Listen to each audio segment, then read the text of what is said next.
শ্রী জগৎজননী বড়মা শ্রী লক্ষ্মী মায়ের ব্রতকথা ও পাঁচালী আরম্ভ। শোনো শোনো সর্বজনে অতি ভক্তি ভাবে, লক্ষ্মী মায়ের প্রদকথা প্রচলিত ভাবে। গুরুবারে ভক্তি ভাবে যত নারীগণ, করিবে লক্ষ্মীর পূজা হয়ে এক মন। ধনজন বাড়ে আর অপুত্রের পুত্র, ষোড়শী দেবীর গুণে হয় মূল সূত্র।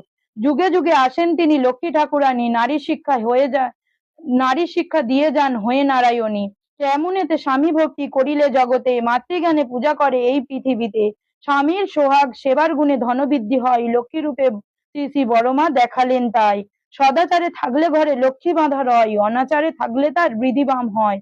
প্রভাতে ছটা ঝাঁটি সন্ধ্যায় দেয় বাতি, লক্ষ্মী বলে তারি দ্বারে আমার বসতি। যে সংসারে সর্বদাই ঝগড়াঝাটি হয়, লক্ষ্মী ছেড়ে চলে যায় জানিও নিশ্চয়। যদি কোনো নারী ওঠে সূর্য ওঠার পরে, সেই গৃহে সর্বদাই রোগে থাকে ভরে। নিত্য নিত্য গৃহকর্ম যদি না সে করে, লক্ষ্মী মাতা বিরূপ হয়ে ছাড়ে যে তাহারে। সকালে বাসি কর্ম করে সমর্পণ, স্নান করে ইষ্ট পূজে হয়ে এক মন। দেবদেবীর ভোগরাজ করিবে যেমনে, রন্ধনাদিন সেইভাবে করিবে যতনে। স্বামী পুত্র খাওয়ার পরে নারী নিজে খাবে, নারী নীতি সর্বদা পালন করে যাবে। নারীর বৈশিষ্ট্য মাঝে অষ্টগুণ আছে, একটির অভাবে নারীত্ব না জাগে। না নেড়ে যে রান্না করে যদি কোনো নারী, সদাচারে বিনা রান্না জীবনের অরি। অধিক ক্ষেত্রের হাতের রান্না খাওয়া উচিত নয়, যাগযজ্ঞ পূজা অর্চনা ফল নাই হয়।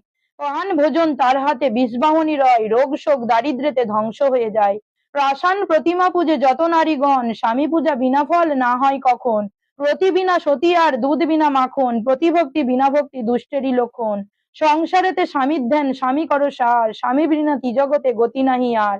শ্বশুর শাশুড়ি দেবরে সেবা যত্ন করা, আদর্শ রমণীর গুণ জগতেরই সেরা। লক্ষ্মী মায়ের মহত্ব কথা শোনো ভক্তি ভাবে, দুঃখ হরণ বলে সবাই সুখ শান্তি পাবে।